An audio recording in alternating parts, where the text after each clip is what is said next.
بسم الله الرحمن الرحيم. اعوذ باللہ من الشیطان الرجیم. بسم اللہ الرحمن الرحیم. الحمد للہ رب العالمین. الصلاة والسلام علی رسولہ الکریم وآلہ الطیبین الطاہرین المعصومین. سیما بقیت اللہ فی الارضین روحی وارواح العالمین لتراب مقدمہ الفدا. ولعنۃ اللہ علی اعدائہم اجمعین من یوم عداوتہم الی قیام یوم الدین. اما بعد فقد قال اللہ تبارک و تعالی فی کتابہ المجید. اعوذ باللہ من الشیطان الرجیم. بسم اللہ الرحمن الرحیم. الف لام میم ذالک الکتاب لا ریب فیہ ھدی للمتقین. خدا کا لاکھ لاکھ احسان ہے کہ خدا نے ہمیں توفیق عطا فرمائی کہ ہم قرآن کی بارگاہ میں جا کر قرآن سے اس کے تربیت کے اسلوب پوچھ رہے ہیں. اور پھر اس کے ساتھ ساتھ میں ان دوستوں کا بھی شکر گزار ہوں کہ جن کی وجہ سے، جن کے حکم کی وجہ سے مجھے یہ فرصت اور یہ موقع نصیب ہوا کہ آپ دوستوں کی خدمت میں موجود ہوں. ہماری گفتگو قرآن کے تربیتی اسلوب کے موضوع پر چل رہی تھی اور ہم نے پچھلے کچھ دروس کے اندر یا جلسات کے اندر، نشستوں کے اندر یہ بیان کیا کہ قرآن ہدایت کی کتاب ہے، قرآن تربیت کی کتاب ہے، اور قرآن نے تربیت کے ان تمام اسلوبوں، ان تمام ایجوکیشنل میتھڈالوجیز سے استفادہ کیا ہے جو ایک انسان کو سمجھانے کے لیے ضروری ہے. قرآن انسان کو ایک بات پہنچانا چاہتا ہے، ایک بات سمجھانا چاہتا ہے. اس بات کو سمجھانے کے لیے جتنی بھی میتھڈالوجیز ہو سکتی ہیں قرآن نے ان کو استعمال کیا ہے. سب سے پہلے جس میتھڈالوجیز کا ہم تذکرہ کر رہے تھے وہ ہے ڈیڈکٹیو میتھڈالوجی. ڈیڈکٹیو میتھڈالوجی کے 2-3 نمونے ہم نے آپ کی خدمت میں پیش کیے. آج ایک اور میتھڈالوجی کہ جس کو بہت زیادہ اہمیت حاصل ہے اس کو بارے میں بیان کرنا چاہوں گا، وہ ہے مکالمے کی صورت میں چیز کو بیان کرنا، ڈائلاگ پیش کرنا. اس میں طریقہ کار یہ ہوتا ہے کہ کریکٹرز معین کر لیے جاتے ہیں کہ کتنے کریکٹرز اور کردار موجود ہیں، اور ہر کریکٹر اپنے حصے کی بات جو ہے وہ کر رہا ہوتا ہے اور دوسرے تک وہ بات پہنچ رہی ہوتی ہے. اس کا فائدہ یہ ہوتا ہے کہ وہ افراد کے جن کی قوت مدرکہ زیادہ مضبوط نہیں ہوتی، درک کرنے کی قوت کمزور ہوتی ہے، وہ بھی بہت آسانی سے اس بات کو سمجھ سکتے ہیں. یا وہ جن کی امیجنری پاور، قوت مخیلہ بھی کمزور ہوتی ہے، وہ بھی بہت آسانی سے اس طریقے سے بات کو سمجھ سکتے ہیں. ڈائلاگ میں کیا ہوتا ہے؟ ایک بندہ سوال کرتا ہے، دوسرا جواب دیتا ہے، دوسرا سوال کرتا ہے اور وہ اس کا جواب دیتا ہے. دونوں کے درمیان باہمی گفتگو مکالمہ میں پیش کی جاتی ہے. قرآن نے اس جو ٹیکنیک ہے اور اس میتھڈالوجی کو بھی استعمال کیا ہے اپنی بات کو پہنچانے کے لیے. اور چونکہ یہ ماہ رمضان المبارک ہے، اس ماہ رمضان المبارک میں تربیت انسان کا خدا کی طرف متوجہ ہونا، اور اس کے ساتھ ساتھ یہ بہار قرآن کا مہینہ ہے. قرآن کی بہار سے اپنے لیے تربیت حاصل کرنا، اس کا خدا نے ہمیں موقع عطا فرمایا ہے. آئیں ہم قرآن کی بارگاہ میں جاتے ہیں اور قرآن کی بارگاہ میں جا کر یہ پوچھتے ہیں کہ قرآن نے اس مکالمے کی میتھڈالوجی سے بھی استفادہ کیا ہے یا نہیں کیا. تو میں آپ کی خدمت میں آج مکالمے کی ایک مثال لے کر آیا ہوں. قرآن نے ڈائلاگ کی ایک پوری میتھڈالوجی ہے جس کو استعمال کیا ہے. کبھی اہل جہنم کا اہل جہنم کے ساتھ مکالمہ پیش کیا، کبھی اہل جنت کا اہل جنت کے ساتھ مکالمہ پیش کیا، کبھی اہل جہنم کا اہل جنت کے ساتھ مکالمہ پیش کیا، کبھی اہل جہنم کا خود خدا کے ساتھ مکالمہ پیش کیا. یہ جو مختلف مکالمے کی قسمیں ہیں، ان میں سے صرف ایک مکالمہ کی قسم آپ کی خدمت میں پیش کر سکوں گا. سورہ مومنون نام بھی یہ بتاتا ہے کہ یہ مومنین کے ساتھ مخصوص ہے سورہ. اس کو سورہ مومنون اس لیے کہا جاتا ہے کہ اس کی پہلی چند آیات کے اندر پروردگار نے مومنین کی صفات کو بیان کیا ہے کہ مومن کون ہوتا ہے، اور ہم نے پچھلے جلسے میں، پچھلی نشست میں آپ کی خدمت میں بیان کیا کہ جب صفات بیان کر دی جائیں اور ان صفات کو کہاں کہاں منطبق کرنا ہے یا کہاں کہاں یہ منطبق ہو رہی ہیں، کہاں پر اپلائی ہو رہی ہیں، یہ دیکھنا شاگرد کا کام ہو، تو اس میتھڈالوجی کو کہا جاتا ہے ڈیڈکٹیو میتھڈالوجی۔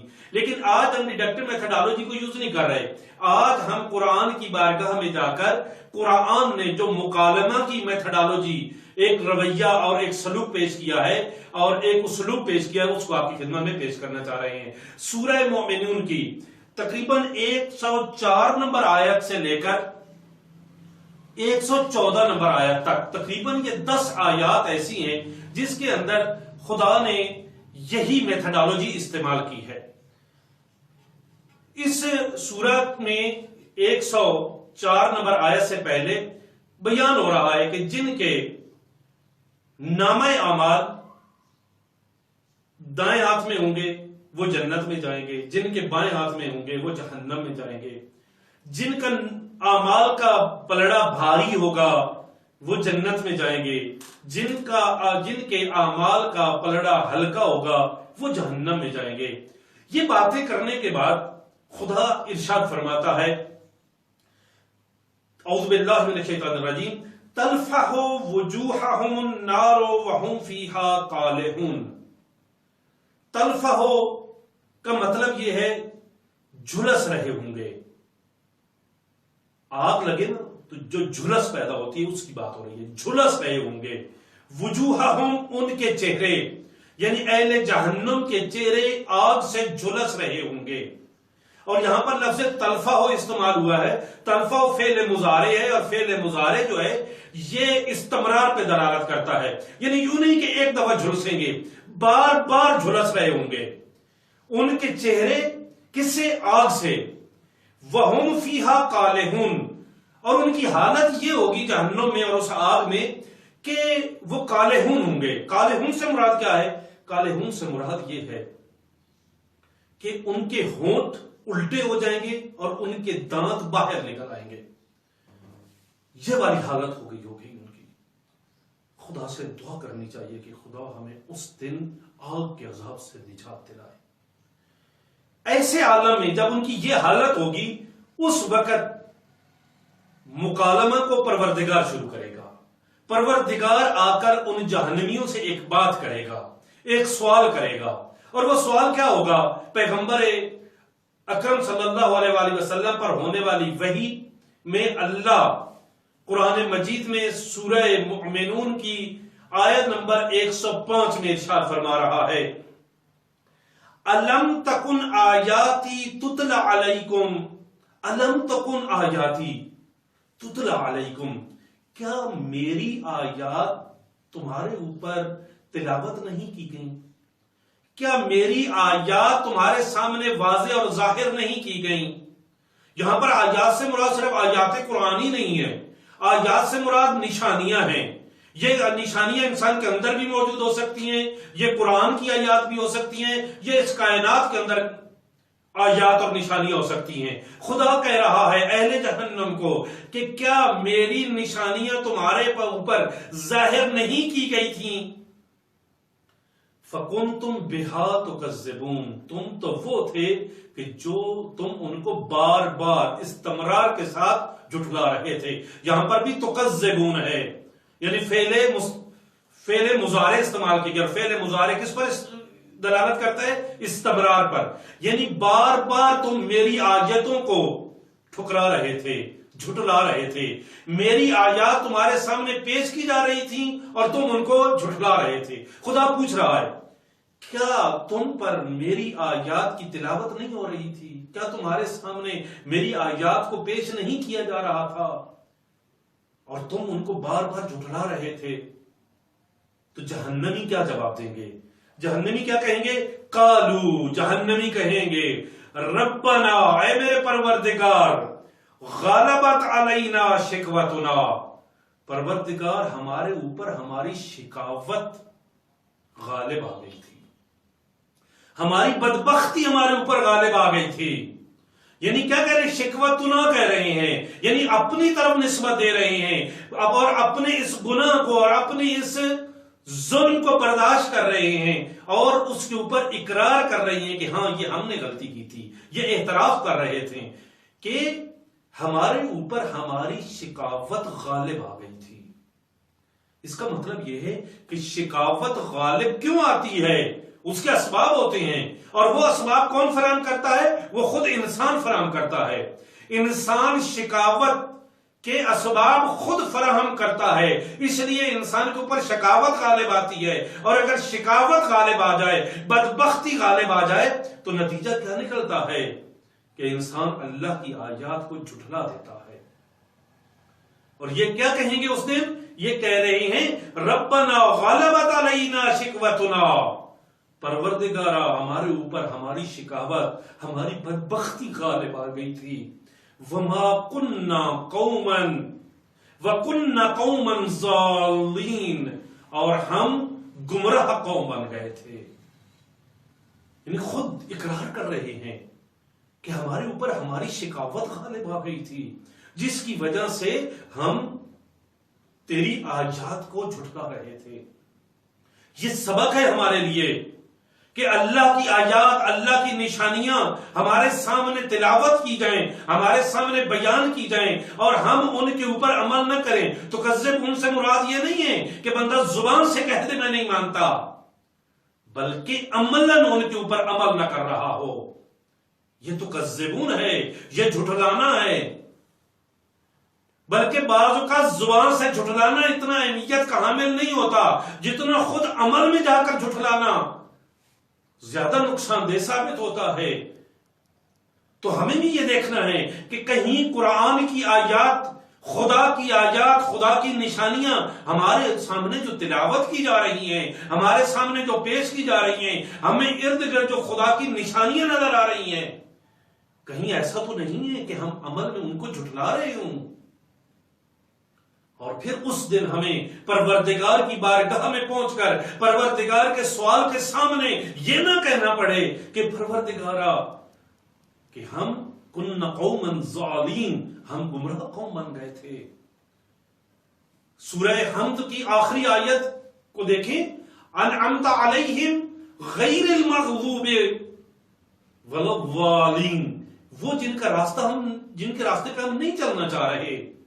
غیر المغضوب، یہ انہی کا راستہ ہے جو یہ اقرار کر رہے ہیں کہ ہم ظالین ہو گئے تھے. بس اگر ہم اہل بیت محمد و آل محمد علیہ السلام کے راستے پر عمل کرنا چاہ رہے ہیں تو ہمیں اللہ کی آیات کو جھٹلانا نہیں ہے.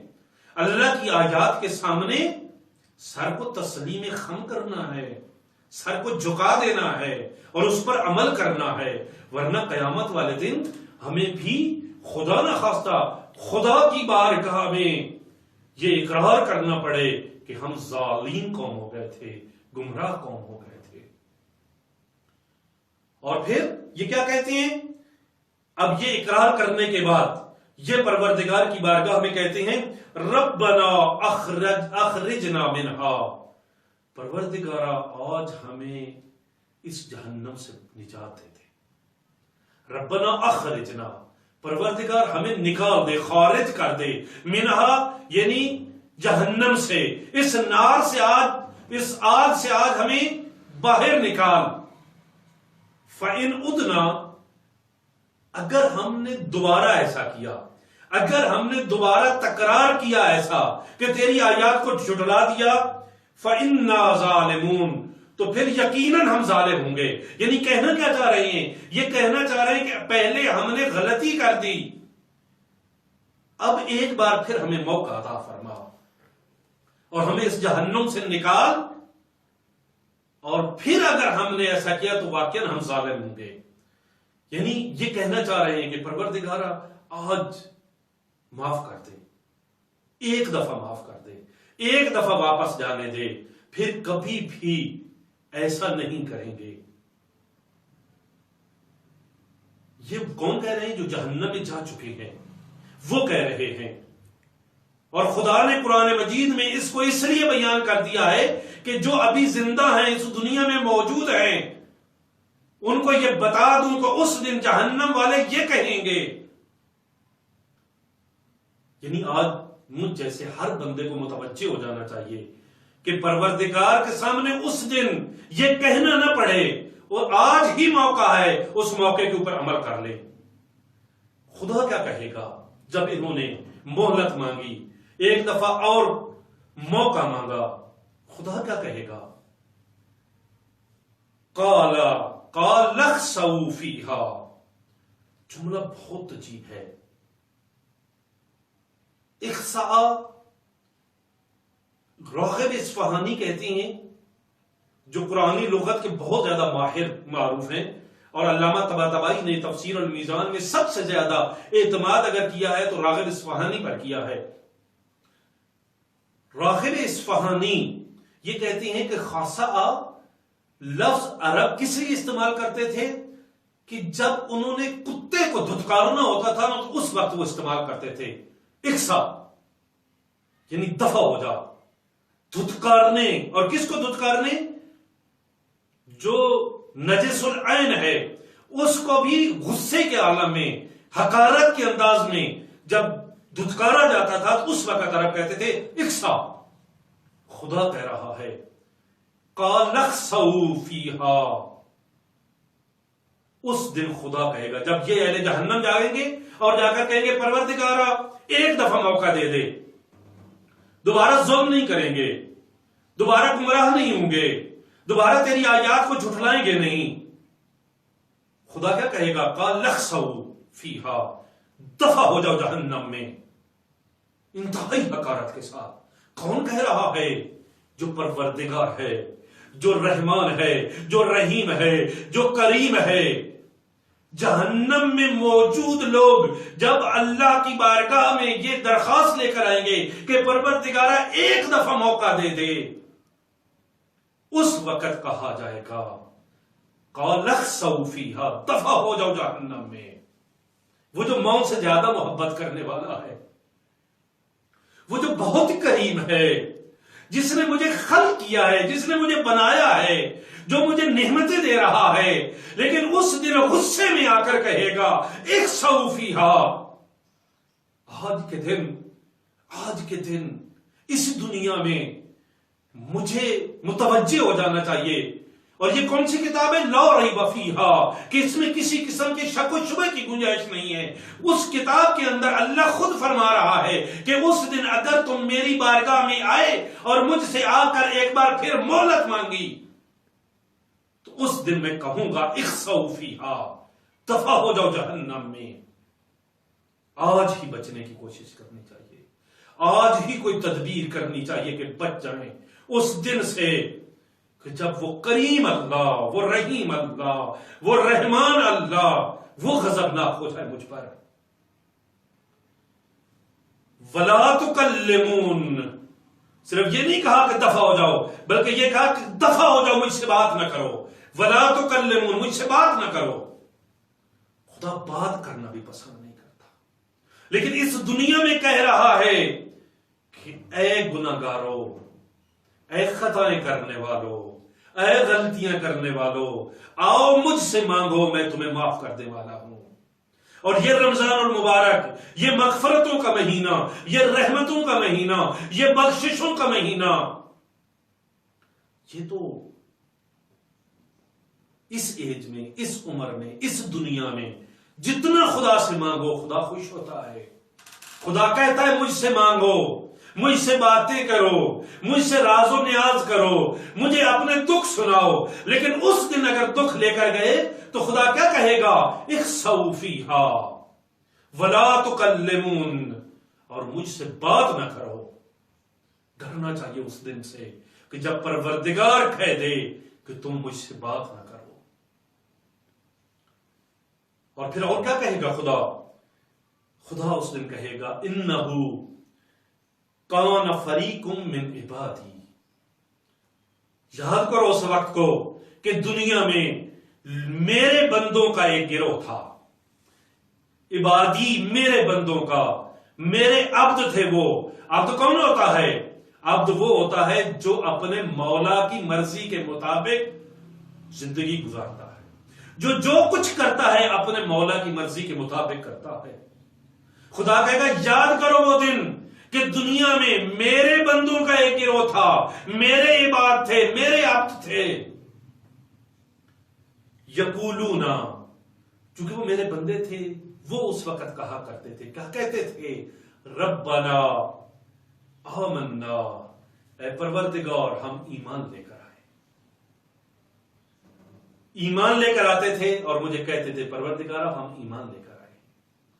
اور ایمان لانے کے بعد جب ان سے غلطیاں ہو جاتی تھیں، یا میری ربوبیت کو دیکھتے تھے، میری الوہیت کو دیکھتے تھے، اور اپنی عبودیت اور عبدیت کو دیکھتے تھے، تو اس وقت ان کو یہ احساس ہوتا تھا کہ ہم سے تو غلطیاں ہو رہی ہیں۔ اور ان سے جب غلطیاں ہوتی تھیں، فاغفر لنا، ایمان لانے کے بعد مجھ سے مغفرت طلب کرتے تھے، مجھ سے توبہ کرتے تھے، مجھ سے معافی مانگتے تھے، ورحمنا، اور کہتے تھے کہ ہم پر رحم فرما، میرے رحم کے طلبگار ہوتے تھے۔ کہاں پر؟ دنیا میں تھے، میرے بندے تھے، مجھ پر ایمان لے کر آئے تھے، مجھ سے مغفرت طلب کرتے تھے، مجھ سے رحمت کا سوال کرتے تھے، اور مجھے کہتے تھے وَأَنْتَ أَرْحَمُ الرَّاحِمِينَ، اور تو سب رحم کرنے والوں سے زیادہ رحم کرنے والا ہے۔ یہ میرے بندے تھے۔ یہی کام آج اہل جہنم میں جہنمی کر رہے ہیں، اللہ کو اللہ بھی مان رہے ہیں، اللہ سے معافی بھی مانگ رہے ہیں، اللہ سے رحم کی اپیل بھی کر رہے ہیں، لیکن چونکہ وقت گزر گیا ہے، اب دنیا نہیں رہی، آخرت آ گئی ہے، اب دارالامتحان میں موجود ہیں، دارالامتحان میں سوال نہیں کیا جا سکتا، وہاں پر مغفرت طلب نہیں کی جا سکتی، وہاں پر رحم کو طلب نہیں کیا جا سکتا۔ اس دنیا میں رہتے ہوئے ایمان لے کر آئیں گے تو مغفرت ملے گی، پھر رحمت ملے گی۔ اس کا مطلب یہ کہ دنیا کے اندر رحمت مانگ لینی چاہیے، مغفرت مانگ لینی چاہیے، اور اللہ پر ایمان لے کر آ جانا چاہیے۔ اور پھر خدا کیا فرمائے گا؟ خدا فرمائے گا فَاتَّخَذْتُمُوهُمْ سِخْرِيًّا، اور یہ جو میرا گروہ تھا نا، جو مجھ سے مغفرت طلب کرتا تھا، مجھ سے رحمت مانگتا تھا، میرے سامنے جھکتا تھا، مجھے اپنا رب اور اللہ مانتا تھا، تم ہمیشہ ان کا مذاق اڑایا کرتے تھے۔ فَاتَّخَذْتُمُوهُمْ، تم سب ان کا مذاق اڑاتے تھے۔ سخرین یہ طنز امیز انداز میں ہنسنے کو کہا جاتا ہے، تم طنز امیز انداز میں ہنستے تھے اور ان کا مذاق اڑاتے تھے۔ اس کو جب تم نے چھوڑ دیا، وَكُنْتُمْ مِنْهُمْ تَضْحَكُونَ، اور تم تو مسلسل ان کا مذاق اڑائے جا رہے تھے۔ دیکھو، اگر انہوں نے مذاق اڑایا تھا نا دنیا میں مومنین کا، تو اللہ بدلہ لے رہا ہے اہل جہنم سے۔ قیامت والے دن مومنین کے جن لوگوں نے مذاق اڑایا تھا ان سے بدلہ لیا جا رہا ہے، ان سے بدلہ لیا جا رہا ہے۔ خدا کتنا کریم ہے، خدا کو یہ مومنین کتنے پیارے ہیں کہ جو اللہ سے مغفرت طلب کرتے ہیں، جو اللہ سے رحمت مانگتے ہیں۔ اللہ کو یہ کتنے پیارے ہیں کہ اللہ نے ان کا خود بدلہ لیا ہے قیامت والے دن، اور ان سے کہے گا تم تو ان کا مذاق اڑایا کرتے تھے۔ اور پھر خدا فرمائے گا انی جزیتہم الیوم، آج میں جزا دینے والا ہوں۔ انی، میں، جزے تو میں جزا دوں گا، کس کو؟ ہم، ان مؤمنین کو، وہ گروہ جن کا تم مذاق اڑایا کرتے تھے، ان کو آج میں جزا دوں گا۔ الیوم سے کیا مراد ہے؟ آج، یعنی قیامت والے دن، جب ان کو کہا جا رہا ہے اخسؤ فیہا، تم جہنم میں دفع ہو جاؤ، اس دن اللہ کہے گا، ان کو کہے گا کہ آج میں اہل جنت کو، مؤمنین کو جزا دوں گا بما صبروا، ان مصیبتوں پر جن پر انہوں نے صبر کیا. تم ان کا مذاق اڑاتے تھے، وہ صبر کرتے تھے. ان کو میں مشکلات میں رکھتا تھا، وہ صبر کرتے تھے. وہ دنیا کی لذتوں کو چھوڑ دیتے تھے میرے حکم کو مانتے ہوئے، اور وہ صبر کرتے تھے. وہ جو انہوں نے صبر کیا ہے نا، اس صبر کی جزا آج میں ان کو دوں گا. انی جزائے تو میں دوں گا ان کو جزا. یعنی وہ کس بنیاد پہ سزا؟ بما صبروا، وہ جو انہوں نے صبر کیا ہے. انہم هم الفائزون، صرف یہی وہ لوگ ہیں جو فائز ہیں، جو کامیاب ہیں. صرف یہی لوگ ہیں جو کامیاب ہیں. یاد رکھیے، خدا نے قرآن مجید میں بہت سے میتھڈالوجیز استعمال کی ہیں. کس لیے؟ تاکہ میں راہ راست پہ آ جاؤں، تاکہ میری ہدایت ہو جائے، تاکہ میری تربیت ہو جائے. اللہ نے قرآن میں یہ ایک مکالمہ پیش کر کے مجھے یہ بتا دیا ہے کہ تمہیں آگاہ ہو جانا چاہیے کہ اس دن اگر تم میرے سامنے رحم کی اپیل لے کر آؤ گے، اس دن اگر تم یہ کہو گے کہ ایک دفعہ ہمیں واپس جانے دیا جائے، تو اس دن تمہاری توہین کی جائے گی، اس دن تمہاری ایک نہیں سنی جائے گی. اگر تمہیں سنانی ہے تو آج سنا لو، آج وقت ہے تمہارے پاس. کتنا کریم ہے وہ پروردگار جس نے میری ہدایت کے لیے کیا کیا طریقے استعمال کیے ہیں، جس نے میری تربیت کے لیے کیا کیا طریقے استعمال کیے ہیں، اور مجھے جہنم کی آگ سے بچانے کے لیے کیا کیا طریقے استعمال کیے ہیں. اور جس طرح معصومین علیہ الصلوۃ والسلام کے فرامین ہیں کہ اگر کسی کی زندگی میں ماہ مبارک رمضان آیا اور گزر گیا اور اس کے گناہ معاف نہ ہوئے تو یہ شقی ترین انسان ہے. اور آج بھی ہم یہ کیا پڑھ رہے ہیں کہ یہ اہل جہنمی کیا کہہ رہے تھے پروردگار کو؟ یہ کہہ رہے تھے کہ ربنا غلبت علینا شکوتنا، پروردگارا ہم پر ہماری شکاوت اور ہماری بدبختی غالب آ گئی تھی. خدا نے ہمیں ماہ مبارک عطا کیا، خدا نے ہمیں قرآن عطا کیا، خدا نے ہمیں ہادیان برحق عطا کیے، خدا نے ہمیں یہ سوچ و سمجھ کے ذرائع عطا کیے، اور پھر وہ میتھڈالوجیز اور طریقے استعمال کیے تاکہ مجھے بات سمجھ میں آ جائے اور میں جہنم کی آگ سے بچ جاؤں اور اس دن شرمندہ ہونے سے محفوظ رہوں. خدا سے دعا کرتے ہیں کہ خدایا تجھے اس قرآن کا واسطہ، تجھے اس قرآن کی عزت و عظمت کا واسطہ، خدایا تجھے سے نور قرآن کا واسطہ میرے دل کو نور قرآن سے منور کر دے، مجھے جہنم کی آگ سے بچا دے، مجھے آج اسی زندگی میں توبہ کرنے کی توفیق عطا فرما دے. ہم سب کو دعا کرنی چاہیے، خدایا تجھے معصومین کی عزت و عظمت کا واسطہ جن کو تو نے ہماری ہی ہدایت پر قربان کر دیا ہے، ہم سب کو جہنم کی آگ سے بچا دے. خدایا تجھے رمضان المبارک میں رکھے جانے والے روزوں کا واسطہ، ان مانگی جانے والی دعاؤں کا واسطہ، کی جانے والی تلاوت کا واسطہ، خدایا وہ بھوک اور پیاس جو روزے دار برداشت کر رہے ہیں ان کی بھوک اور پیاس کا واسطہ ہمیں جہنم کی آگ سے نجات عطا فرما. ربنا تقبل منا انك انت السميع العليم بحق الزهرا وابيها وبعلها وبنيها وبحق صلوات على محمد وآل